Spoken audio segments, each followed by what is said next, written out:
Here am I back again with another video. So today we'll be focusing on regrading tempo level 2 data to level 3.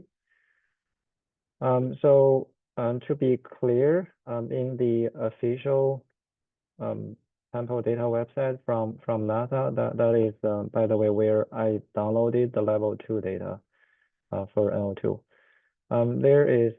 There are already level 3 data. And I remember initially the level 3 data was at 0.05 degree, and then there was an update, changed that to 0.02 degree throughout the entire temporal field of regard. Here we are still doing our customized level 3. That's probably mainly for two reasons, in my opinion. First is the flexibility. For example, if we are only interested in a small area, a small region, but at a higher resolution, for example, 0.01 degree, then this package the overall physical oversampling framework will provide a lot of flexibility. And the second reason is that it enables the next step to convert to level 4 data, that is the emissions, either from level 3 or directly from level 2. And I already showed some example to interpolate wind data to temporal pixels, and that will be a prerequisite to generate level 4 emissions. But I don't think in this video we are not going to have the time to cover level 4, so only level 3. But it is absolutely a prerequisite to go to the next level. Okay, to start with, we'll look at the first block. In the previous video, by the way, if you are interested in tempo data, I would recommend watching that video as well. That was only about tempo 2 data, so we will start from that. In the previous tutorial, tutorial number 7, I introduced the application of this tempo L2 class. So today we will start from there, and then we will use a different class, the tempo class, that will more efficiently convert tempo level 2 to level 3. And it's always for the most recent update from this GitHub. Then the next step, we will again load the same tempo level 2 level 2 instance. So this is essentially the same piece of code from the previous tutorial, but I saved the lat long boundaries into a dictionary so that I can reuse that later. So let me just run this.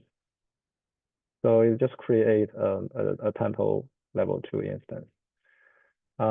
And for those of you who are familiar with the previous regrading functions with POPI, we can already do that. So the tempo L2 class it saves the level 2 pixels from tempo in the tempo observational grid in the along track and across track directions. But in the POPI, in the previous oversampling code, the level 2 data is organized linearly. So let me run this. Okay, it's pretty quick. And then we can print out a few things. Okay, so first, the variables in the level 2 dictionary, you can see it's essentially the same thing as in this TL2, tempo L2 class. it's the same variable, but for example, if we print the same variable in this TL2 in tempo L2 class versus in the L2G dictionary, you will see in the tempo L2 it's organized, so the shape of a cross track versus a long track directions are preserved, but in L2G it's all flattened into a single direction, and that's also true for the pixel boundaries, where we have 3 dimensions in tempo L2, but only 2 dimensions. So the first dimension is the linear, the flattened order of level 2 pixels, and the second dimension is just 4. That's because that's the 4 corners of tempo pixel. Okay, and then this L2G is fully compatible with the Poppy class. So let me just define a very low level instance of Poppy. So the boundary, again, they just unpack the lat long given here.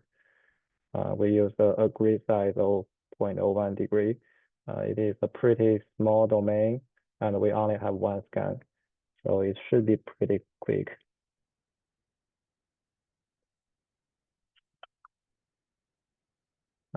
Okay, so still I'm going to use the parallel loop with 6 cores, and the input is this L2G. Okay, so it's actually quicker than I thought. And then level 3 is a level 3 data object. So, and we can quickly plot the content. Okay, so just feel free to compare this plot with the previous tutorials plot of level 2 data. So you will see the difference between level 2 and level 3. So in level 3, it is a regular grid on latitude and longitude, and in this case, it's 0.01 degree specified here. Okay, this quick example just took 1 scan of tempo and convert that from level 2 to level 3. But in many cases, we use level 3 data because it's always defined as the same grid points, and so that we can average them and coarsen the grid. That's where level 3 becomes more convenient, much more convenient than level 2. So then to process the tempo level 2 data, which have many scans for any given day, we need to use a more efficient approach, and that is through the tempo class.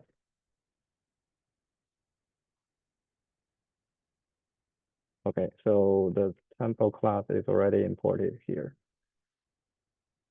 All right, so here I specified a start date and end date such that we only deal with 1 single day, and that is November 1st, 2023, and the grid size is 0.01. So inside this tempo class, we're going to use the function called regrid from L2, this function. So it's essentially a complicated wrapper of the Poppy function right here, so that it will loop over different days, and for each day it will loop over all the scans of tempo. And if you want to visualize the data, there are a few options, so that you can just save all the scans from level 2 to level 3, and keep all those level 3 data in memory. So I think there is one option called attach L3. If that is true, then all the L3 is attached, and it stays in memory. But in many cases, we are going to save many more scans, multiple days. And when Tempo has multiple years of data, then it becomes very clumsy to keep all the level 3 results in memory. And we actually want to save them into data files. So I'm going to use that option. So in other words, if we do not specify that attach attach L3 input, it will be false. So this function, if we run like this, then it will only save level 3 data in the hard drive, in the disk. Okay. So again, this level L2 directory pattern is the same input like here. Okay. And then level 3, this is how we want to save the level 3 data. So in separate folders for year, month, day, and then I just name it test. Oh, 20 cores. Okay, so let me run this first. It may take a while. And while we are waiting, I can point everyone to the source code.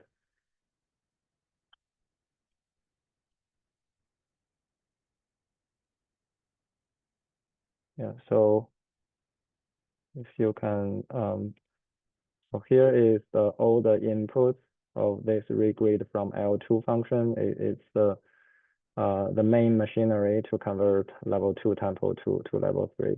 As you can see, attach L3 by default it is false. And it actually has more functions to save the level 4 data, but today we are not going to cover that. Oh, it seems it's already done. Let me see. Okay, yes, that was just saved. So there were apparently the Tempo data from scan number 4 to number 12 on that day. Okay, so then since we are not attaching level 3, then actually if you look at, if you try to visit this, you will see the level L, I think it's called L3S. It's not there. And then to get that level 3 function and to plot them, we will need a function. Again, it comes with this Tempo class. It's called load scans. So it basically loads the level 3 function saved by this read from L2 function. There is a tiny difference.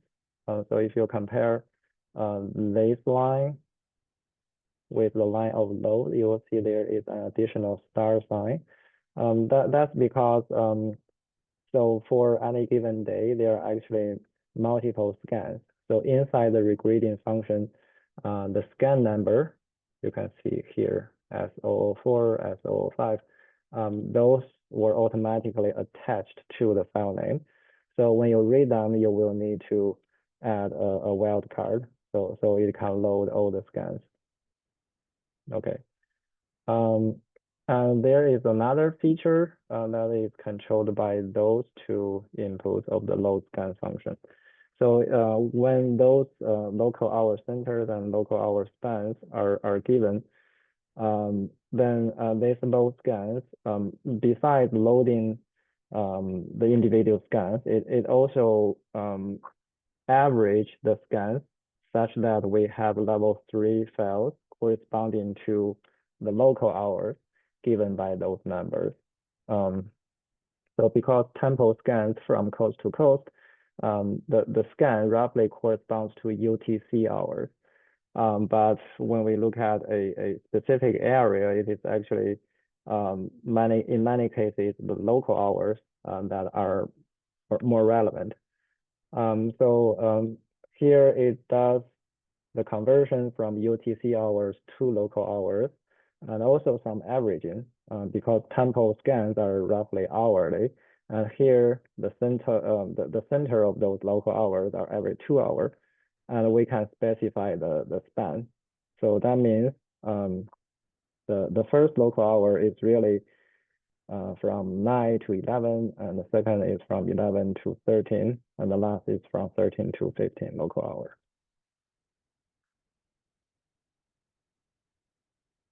Okay, now there should be a level 3S attached to this tempo instance. So let's see if it is the case. Yes, so it's named level 3S. That's because it's not a simple level 3 data object. It is a level 3 list object. I don't think in this tutorial series I have ever covered that, but it is essentially many level 3 data object defined at the same coordinates stacked together as a separate class.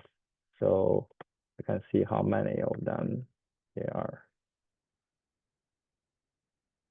Yeah, there are 7 of them.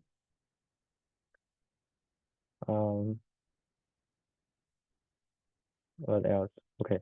Another useful thing to check is the data frame that is attached to this level 3. So it shows the basic information of the scans. Somehow the fourth scan is not there. I don't know why. But anyway, so it shows all the scans that are loaded in memory and attached to this sample instance.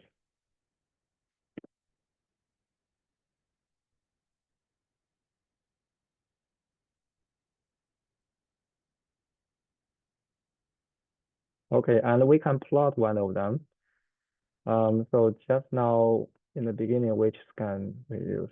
Scan number 10. Okay, and then here, scan number 10 is count 5. So let's plot level 3 and 5.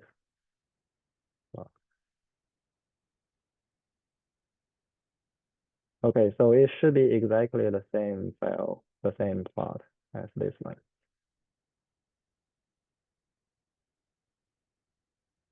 And then finally, since we specified those local hours, those level 3 files averaged on the local time are already also available as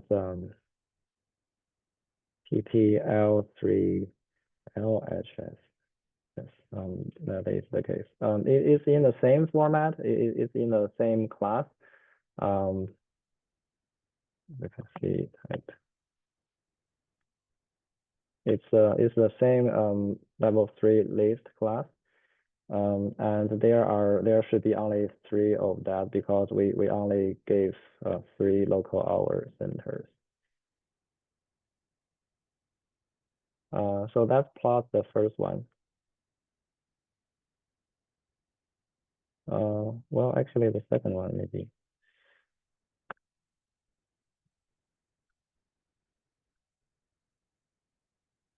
Okay, so it looks very similar, but it averages the scans, not everything of the scan, because if you look at one scan, it actually covers the different local hours at different places. So in this particular domain in the central US, it just finds out all the scans in this particular day that corresponds to this the range of local hour and average them together. So one interesting to check is this num samples. It's basically the layers of level 2 data that goes into the averaging. Num samples. Okay, so you may see for most cases there are 2, the num samples is 2.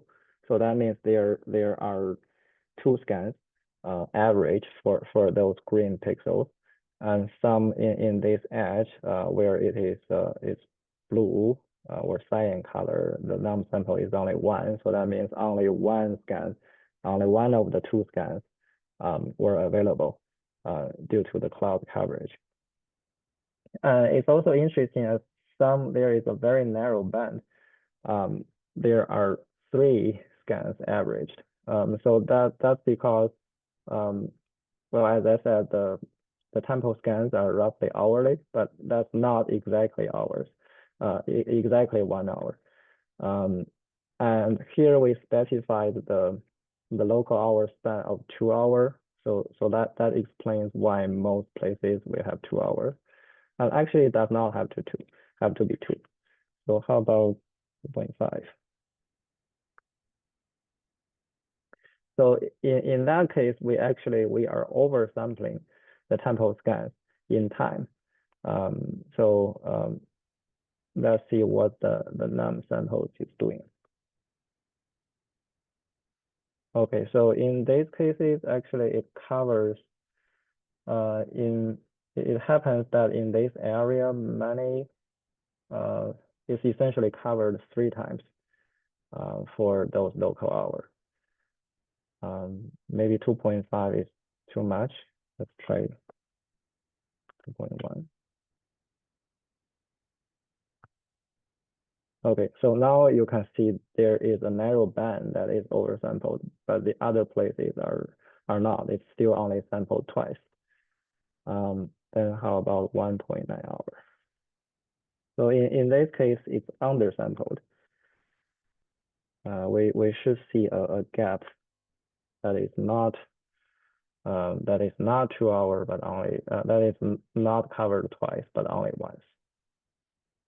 Okay, so I just thought it's very interesting, and it's one way to validate this approach to convert sample scans on UTC hours to local hours.